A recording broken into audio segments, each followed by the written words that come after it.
आज हम जानेंगे लोकसभा चुनाव 2024 या जिसे हम भारतीय आम चुनाव 2024 कहते हैं, इसमें मतदान कैसे करें। आप केवल तभी वोट डाल सकते हैं जब आपका नाम नवीनतम मतदाता सूची या वोटर लिस्ट में दर्ज हो। इसके लिए आपको वोट डालने से पहले अपना नाम नवीनतम मतदाता सूची में आवश्यक रूप से चेक कर लेना चाहिए। इस वीडियो में हम ये तो जानेंगे कि मतदान कैसे करें, साथ ही जानेंगे आपका नाम मतदाता सूची में कैसे चेक करें, उम्मीदवार कौन कौन है, मैं अपना मतदान कहाँ करूं, यानी कि आपका मतदान केंद्र का पता क्या है, मतदान करने के लिए कौन सा पहचान पत्र साथ लाना चाहिए। तो सबसे पहले जानते हैं मतदाता पंजीकरण की स्थिति की जांच कहाँ करें। आप भारत निर्वाचन आयोग की ऑफिशियल वेबसाइट electoralsearch.eci.gov.in पर लॉगिन करके अपनी पहचान पत्र संख्या या फिर डिटेल्स के साथ सर्च कर सकते हैं कि आपका नाम वोटर लिस्ट में है या नहीं। या फिर आप मतदाता हेल्पलाइन नंबर 1950 पर कॉल करके या एक SMS भेज के पता कर सकते हैं अपने वोट की डिटेल्स के बारे में। फॉर एग्जाम्पल, अगर आपको SMS करना है 1950 पे, तो आप क्या टाइप करेंगे, इंग्लिश के अंदर ECI और उसके बाद आपका पहचान पत्र संख्या। मान लीजिए आपका पहचान पत्र संख्या, जिसे हम एपिक नंबर भी कहते हैं, वो है 12345678। तो आप टाइप करेंगे इंग्लिश में ECI, एक स्पेस देंगे, फिर टाइप करेंगे 12345678 जो कि आपका पहचान पत्र संख्या होगा। उसके बाद आपको इसे 1950 पे सेंड कर देना है। अगर आप कॉल लगा रहे हैं तो ध्यान रखिए 1950 के साथ आप अपना STD नंबर भी यूज करेंगे। जैसे ही आप 1950 पे SMS सेंड करेंगे, आपके पहचान पत्र संख्या और आपके मतदान केंद्र से जुड़ी सूचना आपके मोबाइल नंबर पे प्राप्त हो जाएगी। इसके अलावा आप अपने वोट की जानकारी वोटर हेल्पलाइन ऐप पे भी देख सकते हैं। वोटर हेल्पलाइन ऐप एंड्रॉइड और iOS वर्जन दोनों पे उपलब्ध है। इन सब ऑनलाइन के माध्यम से तो आप चेक कर ही सकते हैं। इसके अलावा दो ऑप्शन हैं, आप अपनी वोटर लिस्ट का latest version PDF file download करके चेक कर सकते हैं, या फिर आप अपने नज़दीकी मतदान केंद्र के ऊपर जाकर BLO से संपर्क करके अपनी वोटर लिस्ट के अंदर अपना नाम चेक कर सकते हैं। इन सब प्रोसेस के अलग अलग वीडियो आपको नीचे डिस्क्रिप्शन में मिल जाएंगे। अब जानते हैं उम्मीदवार कौन कौन है, कैसे पता करें। उम्मीदवारों की सूची देखने के लिए इलेक्शन कमीशन की एक वेबसाइट है, मतदाता कैंडिडेट एफिडेविट पोर्टल, जिसका URL है affidavit.eci.gov.in।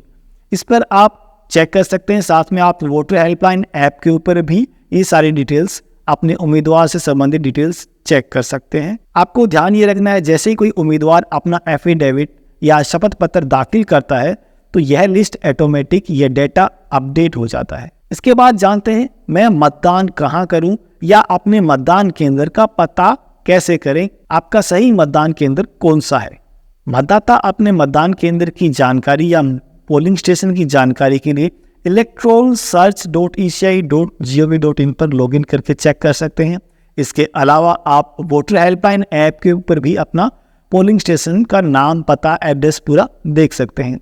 इसके अलावा सेम प्रोसेस है, जो हेल्पलाइन नंबर है 1950, उस पे आप एक कॉल या SMS सेंड करके आप अपने वर्तमान पोलिंग स्टेशन, मतदान केंद्र की जानकारी ले सकते हैं। ध्यान रखें, पोलिंग स्टेशन या मतदान बूथ के भीतर मोबाइल फोन, कैमरा अथवा किसी भी अन्य उपकरण की अनुमति नहीं है। चलिए अब जानते हैं मैं अपना मतदान कैसे करूं, हाउ टू वोट। जब मतदाता मतदान के लिए मतदान केंद्र में प्रवेश करता है, पहला मतदाता कार्मिक मतदाता सूची में आपके नाम की जांच करेगा और आपके ID प्रूफ की जांच करेगा। इसके बाद दूसरा मतदान कार्मिक आपकी अंगुली पर स्याही लगाएगा, आपको एक पर्ची देगा और एक रजिस्टर पर आपके हस्ताक्षर लेगा। इसके बाद आपको यह पर्ची तीसरे मतदान कार्मिक के पास जमा करवानी होगी और अपनी स्याही लगी उंगली दिखानी होगी। और इसके बाद आपको जिस ओर मशीन लगी हुई है उस मतदान बूथ की ओर प्रस्थान करना होगा। इलेक्ट्रॉनिक वोटिंग मशीन, जिसे हम EVM कहते हैं, इसके ऊपर आपको अपने पसंद के उम्मीदवार के प्रतीक के सामने के बैलेट बटन को दबाकर अपना मत दर्ज करवाना होगा। जैसे ही आपका मत दर्ज होगा, मशीन से एक लंबी बीप की आवाज़ सुनाई देगी।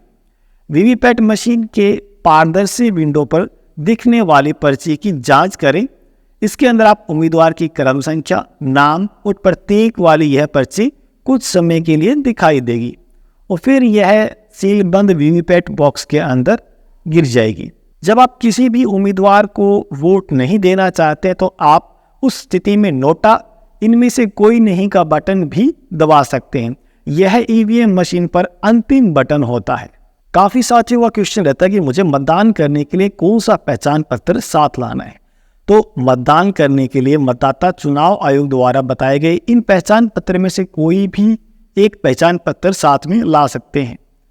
केवल फोटोयुक्त मतदाता स्लिप अकेले ही पहचान के लिए पहचान दस्तावेज के रूप में स्वीकार नहीं की जाएगी। अगर आपको लगता है कि जो वोटर स्लिप आपके घर पे आती है आप उसी से वोट डाल पाएंगे, तो ऐसा नहीं है। आपको एक दस्तावेज आवश्यक रूप से पोलिंग स्टेशन पर लेके जाना होगा।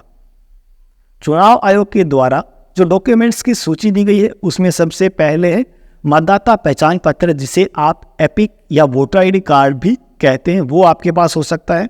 इसके अलावा पासपोर्ट या ड्राइविंग लाइसेंस या फिर पैन कार्ड, आधार कार्ड या फिर फोटोयुक्त पेंशन दस्तावेज। अगर इनके अलावा बैंक या डाकघर द्वारा जारी किया गया फोटोयुक्त पासबुक, इसके अलावा नरेगा जॉब कार्ड तथा एनपीआर के तहत आरजीआई द्वारा जारी किया गया स्मार्ट कार्ड, श्रम मंत्रालय की योजना के तहत जारी किया गया स्वास्थ्य बीमा कार्ड, एमपी, एमएलए, एमएलसी को जारी किया गया आधिकारिक पहचान पत्र, केंद्र या राज्य सरकार या पीएसयू सार्वजनिक लिमिटेड कंपनियों द्वारा कर्मचारियों को जारी की गई फोटोयुक्त सेवा पहचान पत्र। इनमें से कोई भी एक दस्तावेज आपको साथ ले जाना चाहिए। लोकसभा चुनाव से जुड़ी किसी भी जानकारी के लिए आप निर्वाचन आयोग की जो ऑफिशियल वेबसाइट है eci.gov.in उसको आप विजिट कर सकते हैं। इसके अलावा ऐसे ही इंटरेस्टिंग वीडियोस देखने के लिए आप हमारे साथ बने रहें। मेरा नाम है जीत, आप देख रहे थे इलेक्शन गाइड। मिलते हैं नेक्स्ट वीडियो में, देखते रहें। बाय।